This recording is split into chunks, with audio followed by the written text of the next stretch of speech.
26 मार्च 2025। आज हम बात करेंगे protection of children from sexual offences act 2012।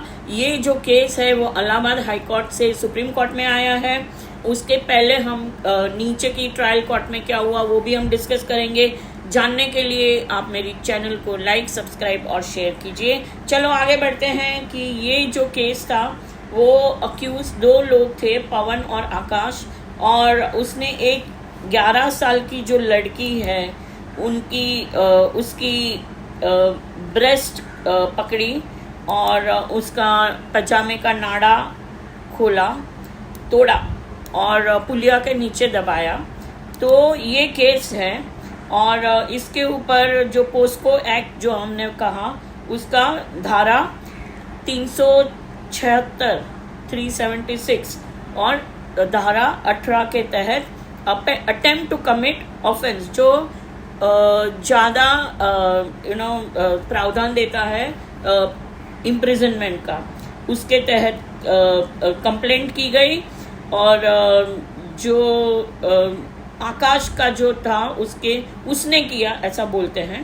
तो जो हाई कोर्ट के सामने आया उन्होंने क्या कहा, इलाहाबाद हाई कोर्ट ने, कि अक्यूज जो है आकाश और पवन उसको सेक्शन 910 और सेक्शन 354B IPC मतलब कि ये असॉल्ट और use of criminal force with intent to disrobe, मतलब उनको कपड़े निकालने के लिए जो धारा है उसके तहत उसका ट्रायल किया जाए।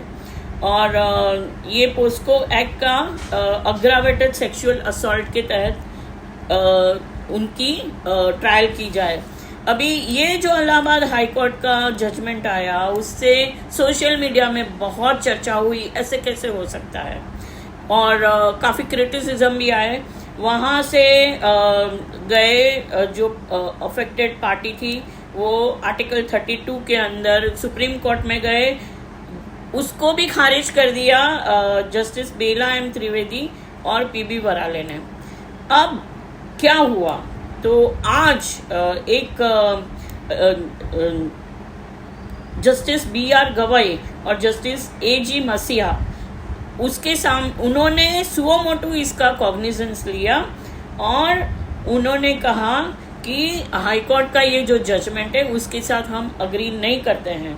और उन्होंने ये कहा कि हम आहत है ऐसी जो ऑर्डर पास की गई है उससे।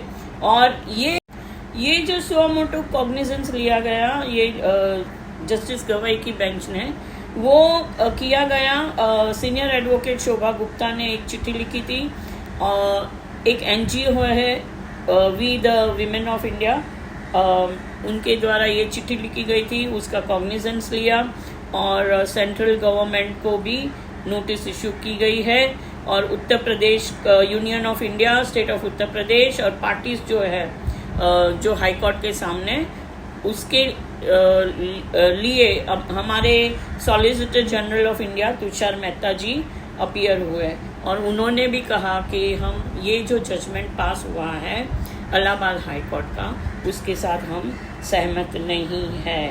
तो अभी तक इलाहाबाद हाई कोर्ट के जजमेंट को स्टे दिया गया है आज सुप्रीम कोर्ट द्वारा। ये केस में नाम नहीं है किसी का, मैं आपको डिटेल्स दे सकती हूँ।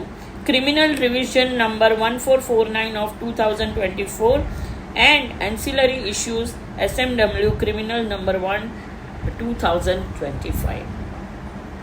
अब सवाल ये आता है कि कानून एक है मगर व्यू पॉइंट्स अलग अलग है।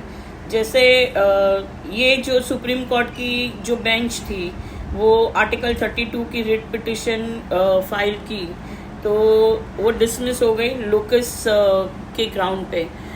हम ये कहना चाहते हैं कि सुप्रीम कोर्ट के पास बहुत पावर्स है और जहाँ पर एक नाबालिग की इज्जत का सवाल है तो वहाँ पर कोई भी ऐसे डिसमिसल करने से पहले क्या कोर्ट ने सोचना नहीं चाहिए, क्योंकि बच्ची होती है और हम प्रिज्यूम नहीं कर सकते, क्योंकि इसमें और डिटेल्स हमारे पास तो है नहीं। मगर एक बात तो है कि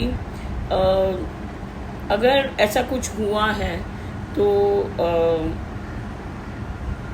कोई भी जजमेंट पास करने से पहले सोसाइटी में इस बच्ची पर क्या असर होगी उसकी साइकोलॉजी पर, और सोसाइटी समाज उसको कैसे लेगा, उस बारे में भी हमें सोचना पड़ेगा और सोचना चाहिए। तो एट प्रेजेंट तो स्टे है, आगे देखिए क्या होगा।